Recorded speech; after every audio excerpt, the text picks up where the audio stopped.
when 25-year-old Linda Forney gets lost in the Grand Canyon. Her dream holiday turns into a living nightmare. I was starting to panic, and I wasn't thinking real clearly. It was very, very scary. For over 20 days, she must battle hunger, dehydration, and the extremes of the mighty Grand Canyon in a desperate bid to stay alive. I remember thinking, if I could maybe just die in my sleep, that would be the most peaceful way to go.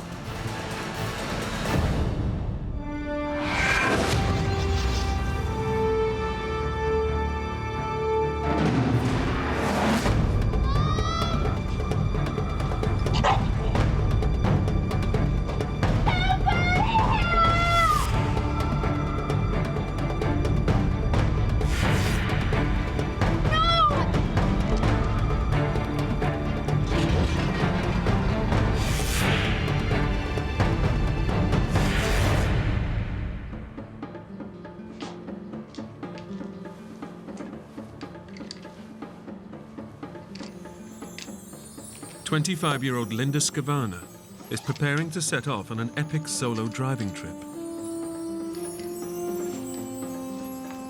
I had 3 weeks vacation from work. It was definitely an escape, just a time to get away from the stresses of everyday life. A student nurse from Pittsburgh, Linda is heading off across the length of America. A trip that she hopes will satisfy her sense of adventure. I was kind of a rebel at times, my own idea about things.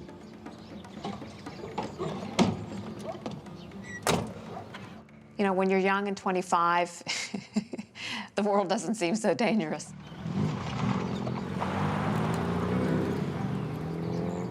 I just wanted to see America.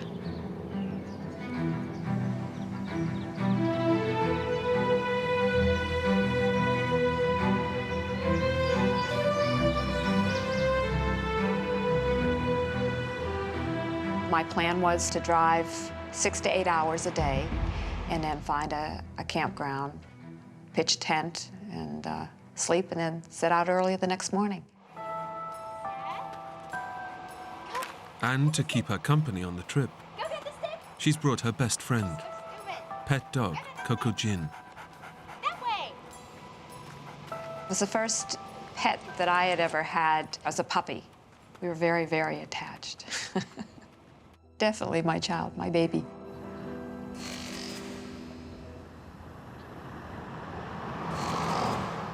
Linda spends 2 weeks traveling over 2,000 miles across the country. But before she heads home, she wants to make the trip extra special with a final hike into the mighty Grand Canyon.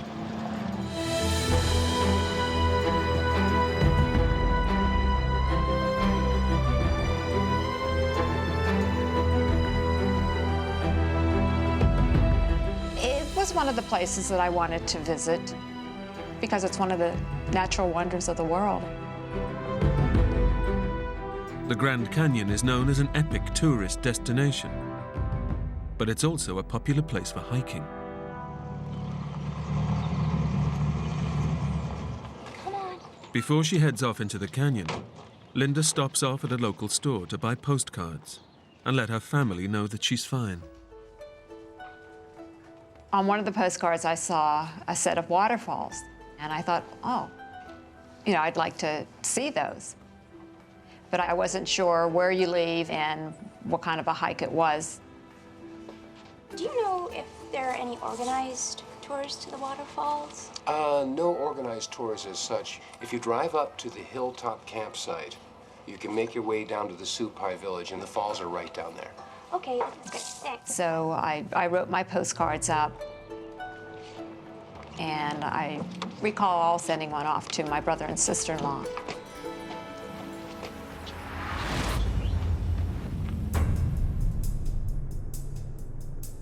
To get to the waterfalls, Linda and Coco Jin must first drive to a staging post at the beginning of the hike. I didn't know that it would take me as long as it did because it was, I think, maybe about 35 miles. but it was all dirt road, so it took me a couple of hours to get through that and to finally get to the hilltop. By the time they get there, it's already lunchtime. It's late in the day to be setting off on a hike. But undeterred, Linda heads off into the valley. Yeah, come on.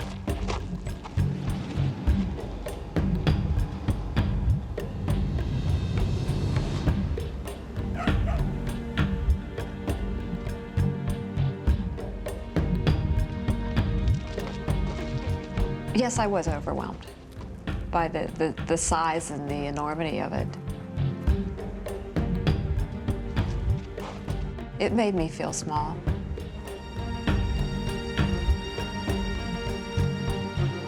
It's 8 miles to the waterfalls near the Supai Indian village, where Linda plans to spend the night, then head back to her car in the morning.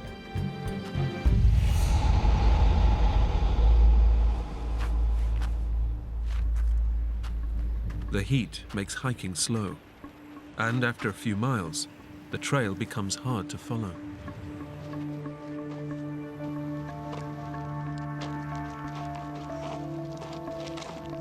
By mid-afternoon, Linda is still miles from the Supai village.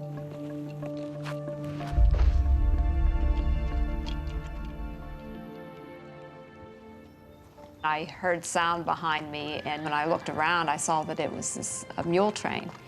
And I think I had read something to the effect that that's how all the food and how their mail is transported down into this Indian reservation. The dog started barking, and I was concerned because I knew that, this was the Indians' territory, and I didn't want to cause any problems, so we held up, and I let them ride on by.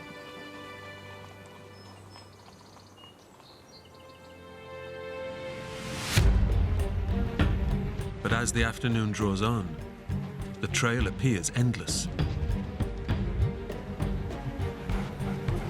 As I kept walking, I noticed that the sun was starting to go down.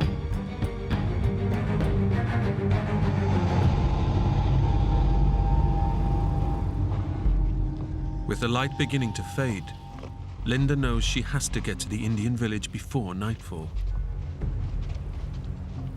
And as she reaches the end of the trail,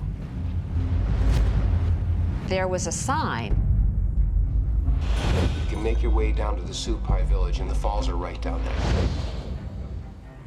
But the sign was not well marked. I didn't know whether or not to make a right or a left. one way leads towards the waterfalls and the safety of the Indian village. The other out into the vast wilderness of the Grand Canyon.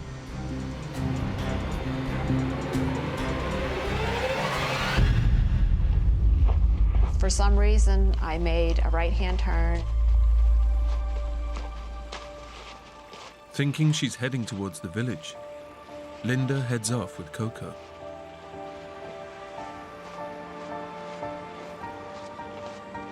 But after yet another hour of walking, there's still no sign of life. At that point, I was beginning to feel that I should probably be close by. Coco! With night approaching, Linda knows that it's too late to go back to the junction and try the left-hand turn. She has no option but to keep going. If she doesn't make it to the Indian village before dark, she'll be stranded in the middle of nowhere. In the canyon, nighttime comes very quickly because of the walls. It would be pitch black down there, and I wouldn't be able to see.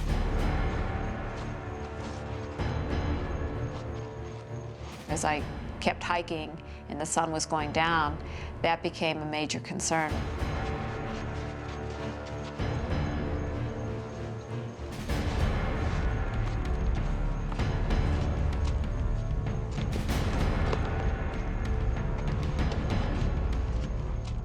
Linda's backpack weighs over 20 pounds and is slowing her down.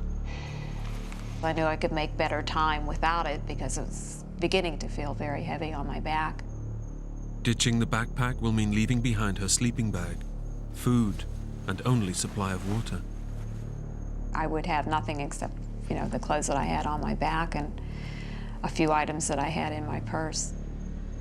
With no experience of being out in the wild, Linda makes a terrible decision. I thought I could always come back for it the following morning. Coco!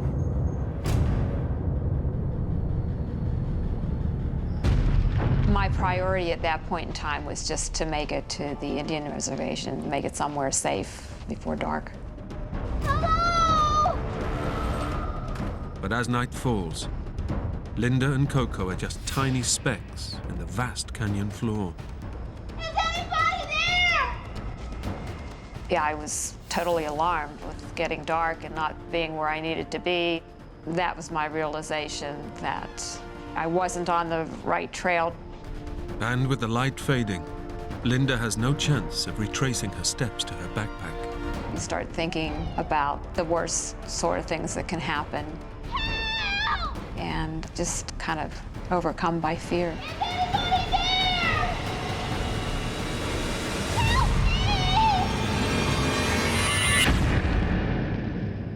Help me!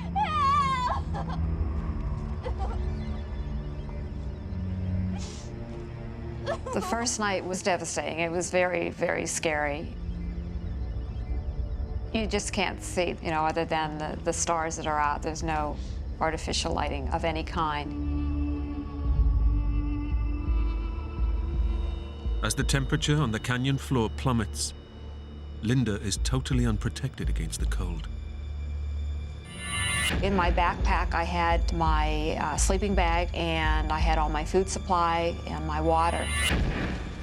In the pitch black night, it's impossible for Linda to find her backpack.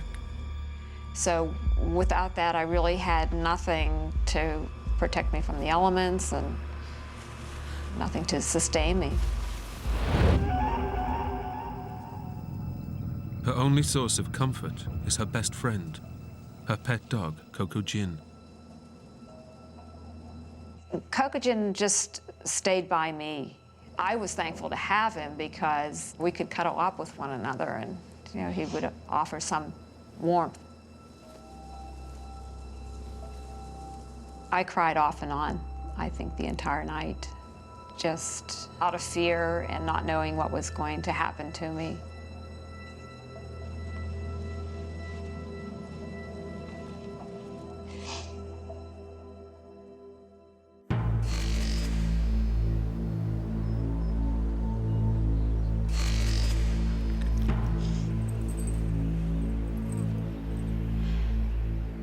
The next morning when the sun came up, because I had wandered around, I wasn't really sure where I was. I wasn't oriented.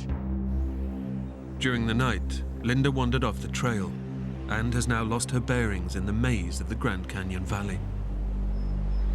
She's completely stranded in 2,000 square miles of barren wilderness.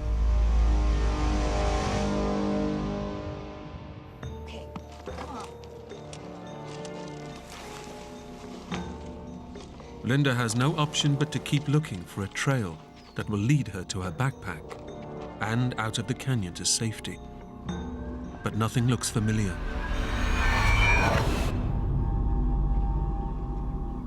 As I would follow trails, they would just lead nowhere. It's very difficult to see any kind of distance because there's all these little side canyons and walls, and you're like a rat in a maze.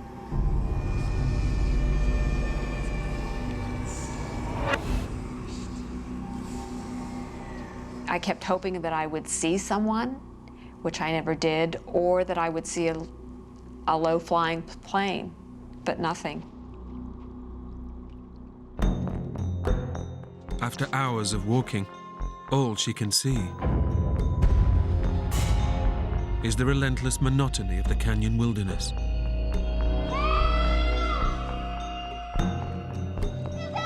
I did a lot of hollering and screaming, just hoping that someone would hear, especially, in those canyons, because noise can carry.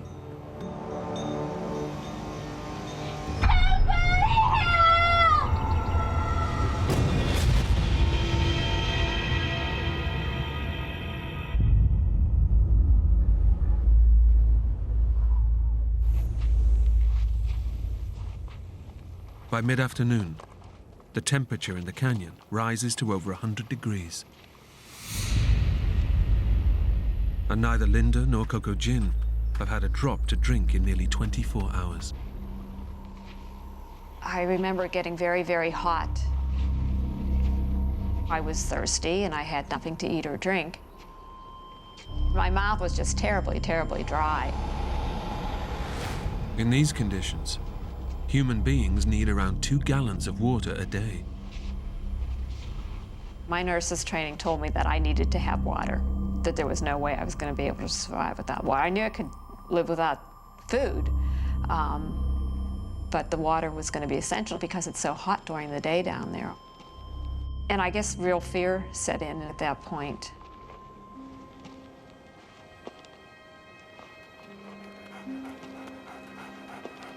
Coco. Come on. If I had been completely alone without the dog, I think I would have fallen apart. Tired?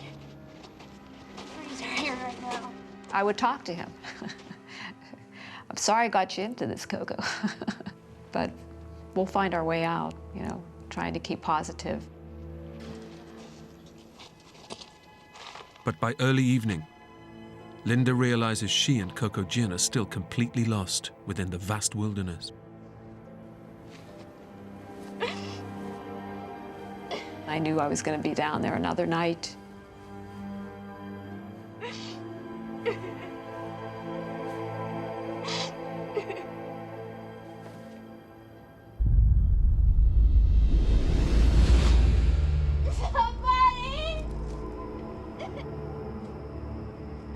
I think it was on that second night a little harder than the first night, because by that time I realized that there was something terribly wrong.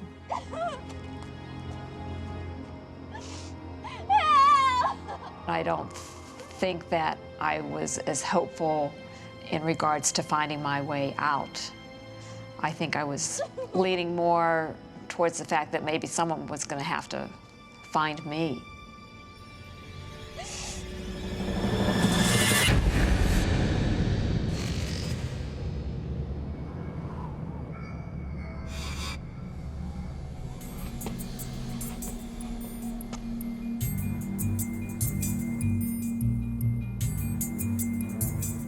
Day 3, I knew it was Monday, and I said, well, you know, I survived the weekend down here, but I still knew I had to find water. Every year, around 4 people die of dehydration in the canyon. In this heat, Linda will be lucky to survive another day without water. My nose and my mouth and my skin was just very, very dry. Linda is desperate to find a water source. But in the dry and arid Grand Canyon, they are few and far between. But late on the 3rd day, she sees her first glimpse of hope. In front of me, I could see that it was dripping. It was almost like, is it real? I wasn't certain if it was truly there. So I walked up all the way, and sure enough, it was moist, and the dog started lapping up water. Linda has found a lifeline, a tiny desert spring. I looked up to see where the water was coming from, and it was like 15 feet above my head, just coming out of rocks. But the water is trickling down agonizingly slowly. I was then thinking, well, how am I going to be able to gather up this water? And so I looked through my purse.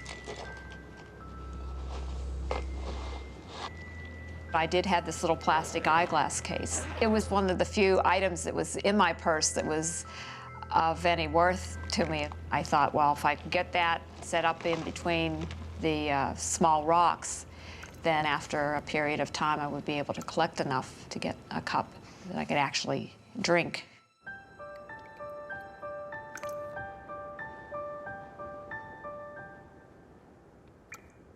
It probably took an hour or so to maybe get like a cup of water.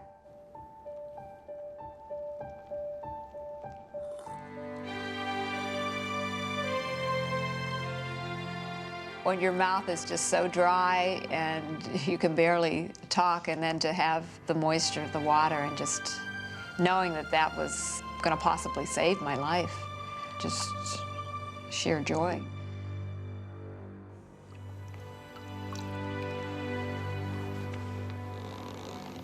The drips supplied just enough water to allow Linda to regain her strength. I knew that it was going to be important for me to stay there to kind of like regroup and recover a little bit, because my feet were swollen and I had blisters on them, and I was just exhausted.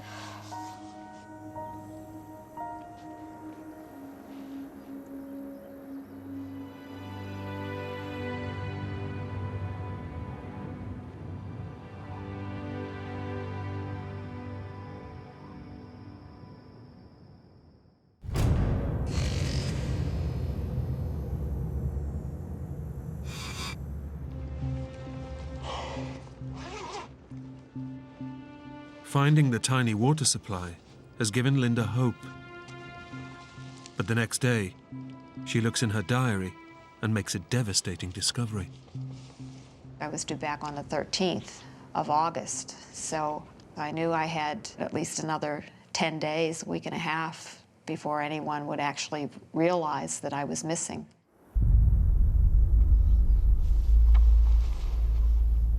In her last postcard home, Linda told her family she was well and having a great time.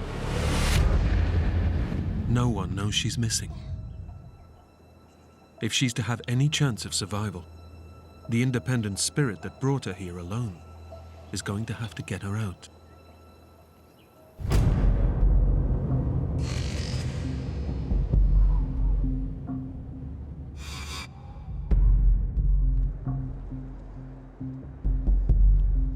Now able to collect a few mouthfuls of water, Linda decides to hike away from the spring in search of a trail out of the canyon.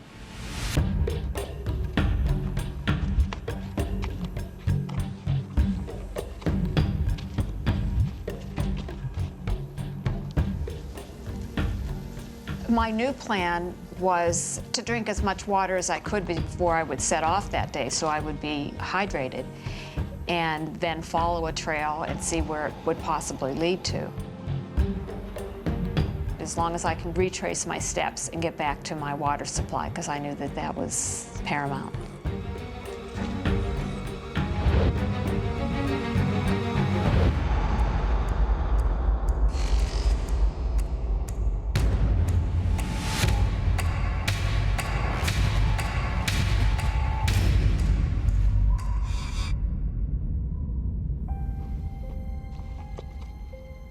For 5 days, Linda searches north, south, east, and west of her base.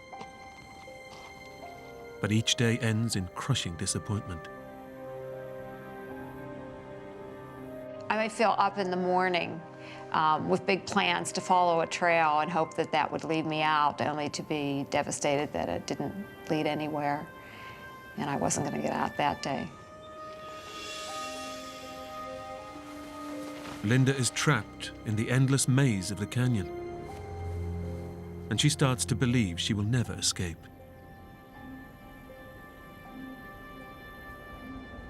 I was just totally depressed.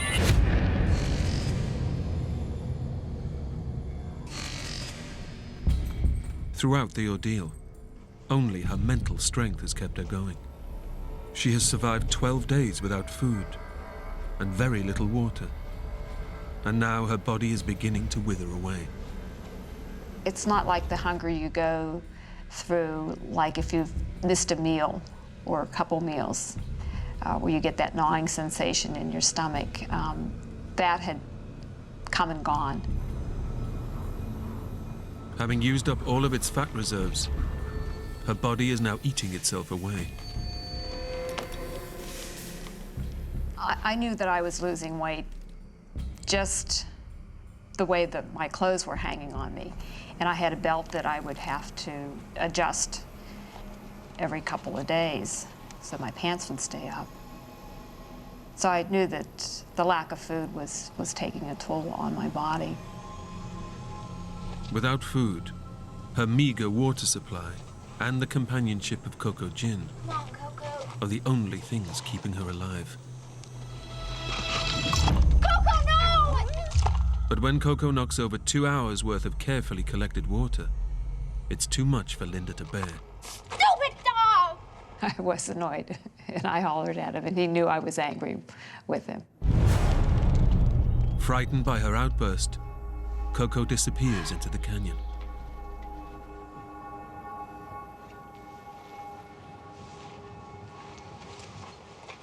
I kind of felt guilty. Coco!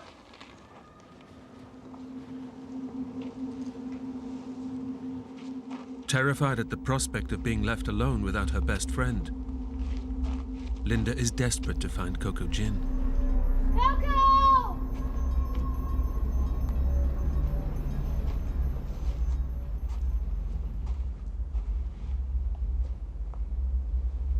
But Coco Gin is nowhere to be seen. Coco!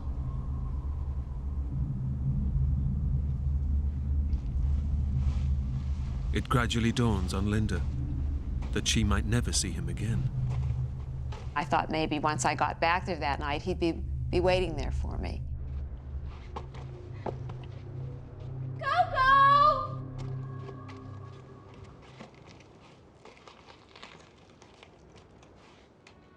And almost as if I had driven him away. Coco! And by mid-afternoon, it's clear he's gone for good. I was devastated. My one and only companion that I had down there. I was completely alone. After 11 freezing nights out in the wilderness, a violent storm blows into the canyon.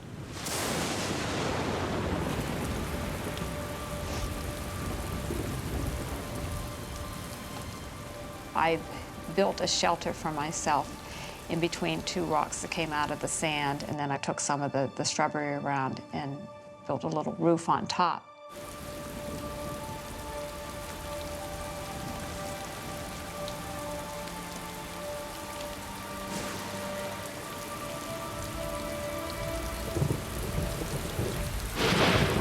But the makeshift shelter does little to keep off the torrential rain and provides no defense against the predators lurking in the undergrowth.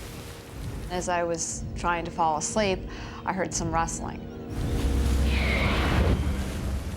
I became alert and threw a handful of sand in the direction that I thought I heard the sound. And then I heard a hissing sound.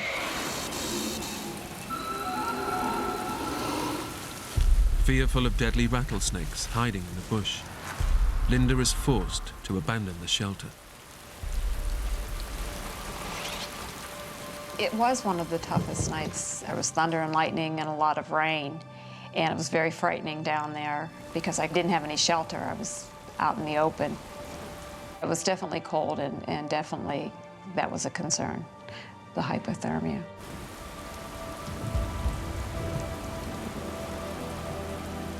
Alone, miles from civilization, Linda knows she must find the mental strength to survive.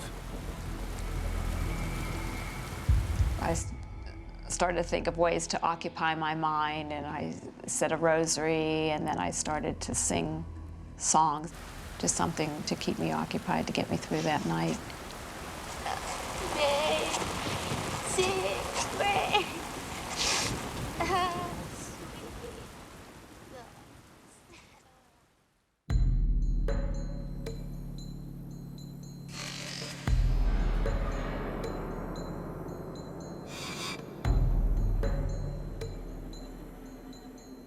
Linda has been making daily hikes away from her base to try to find a way out of the canyon. But she can only venture an hour from her water supply before thirst drives her back.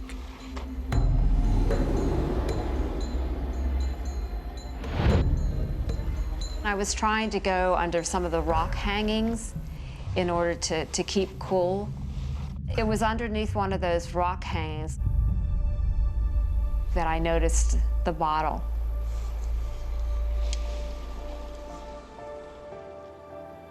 The bottle is a glimmer of hope. This was something portable that I could carry water in and go out and hike even further away from my main water source. Linda knows that finding the bottle might just save her life. If she can fill it with water, she can travel further than ever before and maybe find a way out of her ordeal.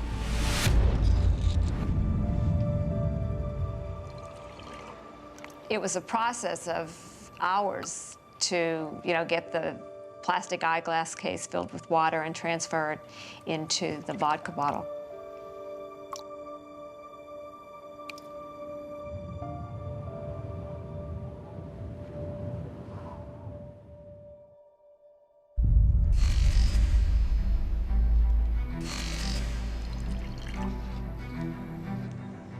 For the first time in 13 days, Linda sees a chance of escape.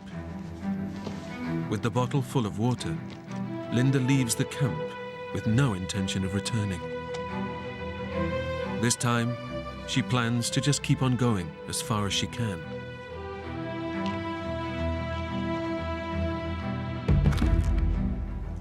I was in a positive mood that day because I was feeling bound and determined that I was going to get out. The realization hit me that I wasn't going to just lie down and give up. I was just 25 years of age, and I had so much life to live yet. I had so much more that I wanted to experience. To give up was just, it wasn't an option at that point. My will to live was greater.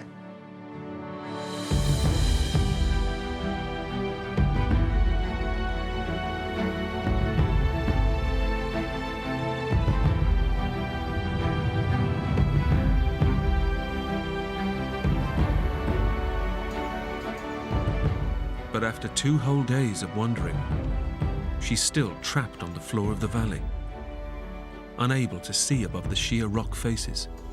I thought that if I could climb up higher on some rocks, that I could get a better view and perhaps see where I needed to go. Climbing the rocks is dangerous, but it's her only chance of being able to see a possible way out.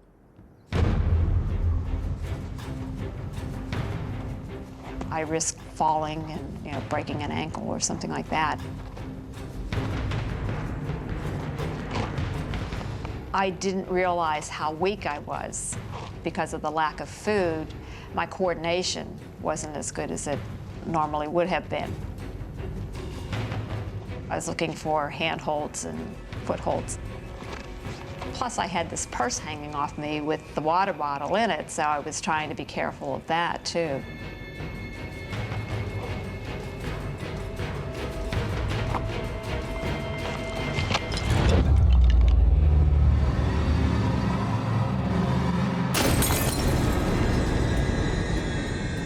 In an instant, Linda's vital water supply is gone. Now she has nothing to sustain her in the searing heat of the Grand Canyon.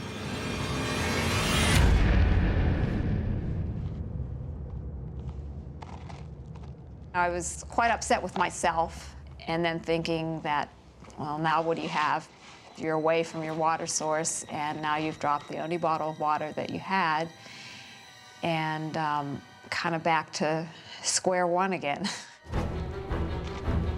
Even though I had lost the bottle of water, I was still determined to get up to the top of this rock so that I could get a better view. But when Linda finally reaches the top of the plateau,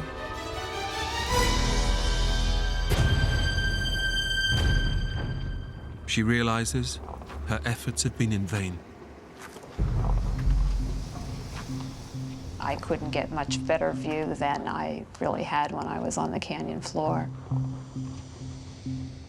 The area is just vast, just all these little side canyons, and really nothing suggesting any kind of civilization, and just numerous rock formations. Not any kind of landmarks that you could pick out. For the first time in days, Linda discovers she's not alone in the canyon. Seeing those wild horses, I thought, well, if there's animals down here, where are they getting their water? The other hopeful thing was that if there's horses, then maybe there would be men that were hurting them or whatever. In the barren landscape, this sign of life gives Linda renewed faith.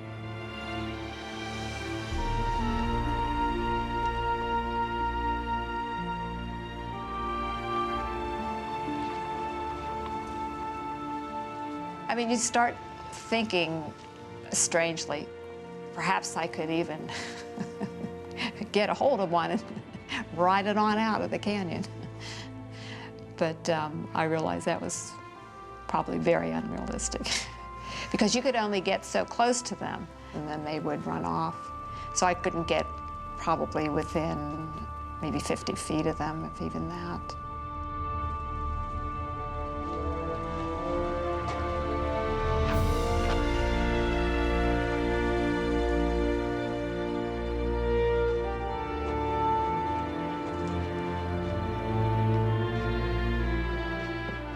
Once more, Linda is alone.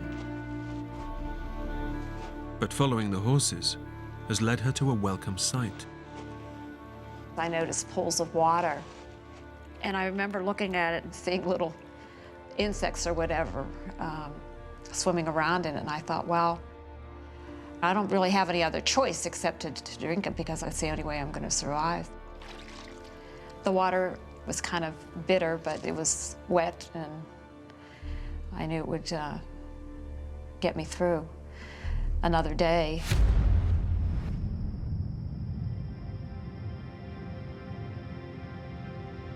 As night falls, Linda drifts in and out of consciousness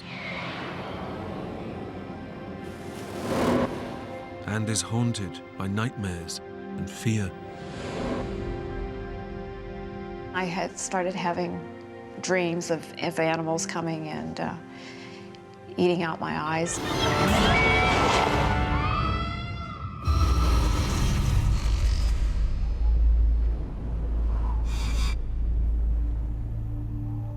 Now seriously malnourished, Linda is starting to fantasize about an end to her hunger. I began thinking about food quite a bit. And so I would kind of just sit there on a rock, you know, and think about dinner menus, writing those out in my journal.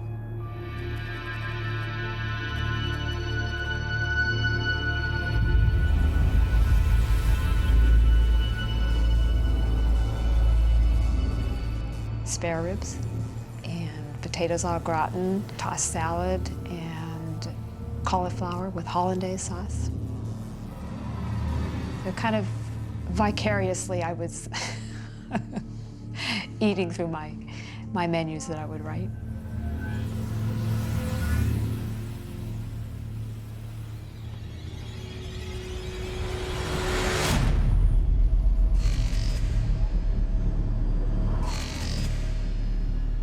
I was sitting there resting, and I decided that I was gonna brush my hair. For what purpose, I wasn't sure.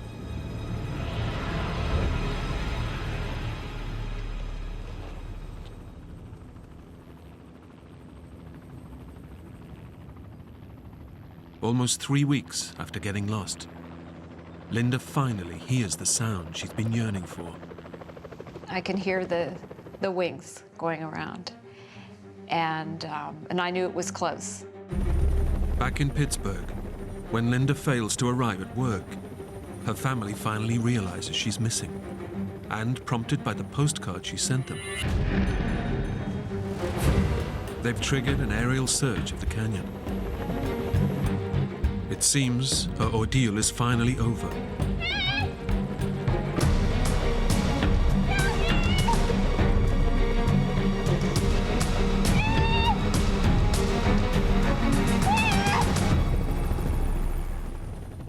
But Linda is impossible to see from the air. It was devastating that they didn't see me, but I could figure out why. Linda realizes that if she can't be seen from the air in the vast canyon, the chances are she'll never be found.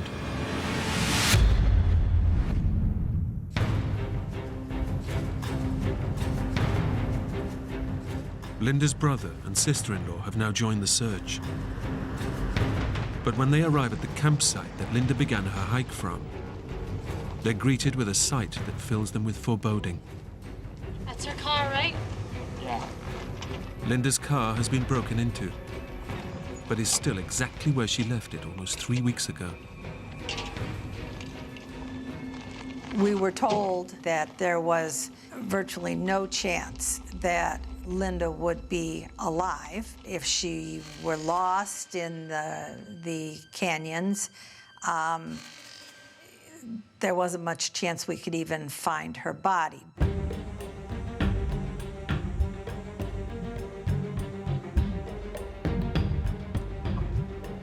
We were on a gruesome kind of mission. The scary part was that all the canyons look the same, and they're not marked by anything except for an occasional old wooden sign.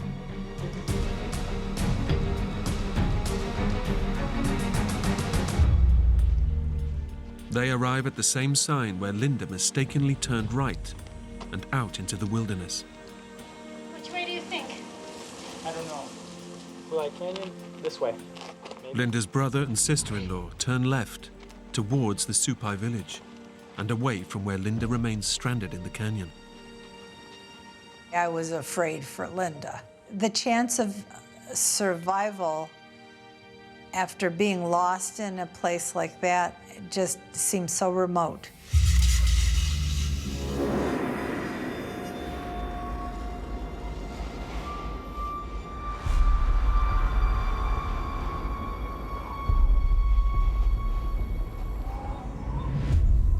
Mentally and physically exhausted and dangerously dehydrated, Linda finally gives up all hope of ever getting out alive.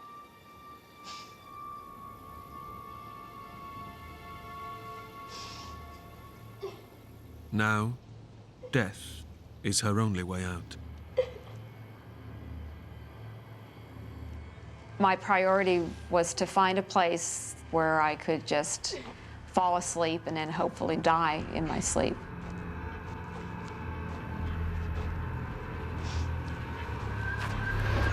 I thought, this is probably going to be it. I remember lying down and thinking, if I could maybe just die in my sleep, that would be the most peaceful way to go. I thought, you know, if I don't make it out of here, my parents will never really know what happened. My mother had lost a brother, her baby brother. And, you know, here's a woman that had gone through a lot of trauma in her younger years. And to me, that was kind of devastating to think that they would be going through that. After 19 days, battling to stay alive, Linda finally gives up.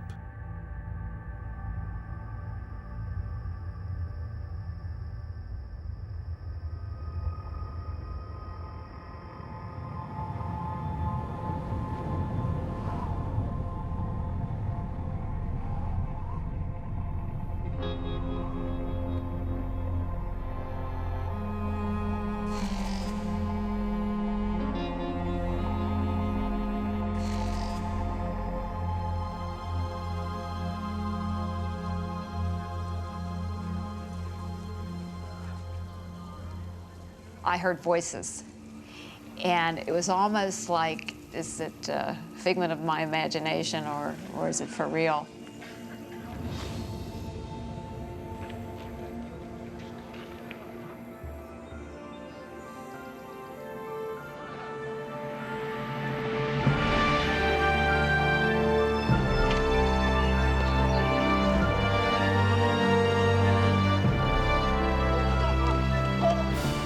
Four Native Americans from the local village had noticed footprints in an area where tourists don't venture, and using traditional tracking methods, have managed to locate Linda in the vast canyon.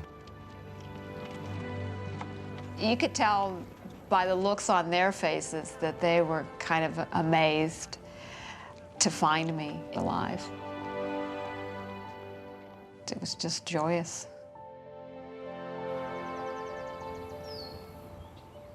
And waiting for her in the nearby Indian village are her brother and sister-in-law.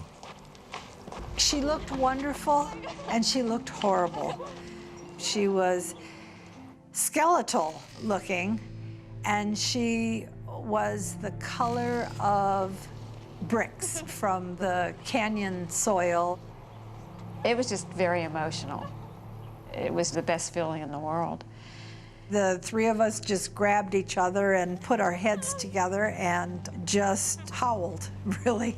You know, the tears just flowed. But then, for Linda, the best surprise of all. The locals have also found Coco Gin, wandering lost amidst the canyon. That was a happy reunion, too. Yeah, I was very happy. There was a lot of things that I didn't do correctly, a lot of things, and I, to this day, can't figure out why. With all the big mistakes that I made, you know, how I was able to survive. Despite her ordeal, Linda made a full recovery and went on to get married and raise a family. I just didn't think it was my time to go. And that stayed with me, and the persistence and the will, the strong will to survive.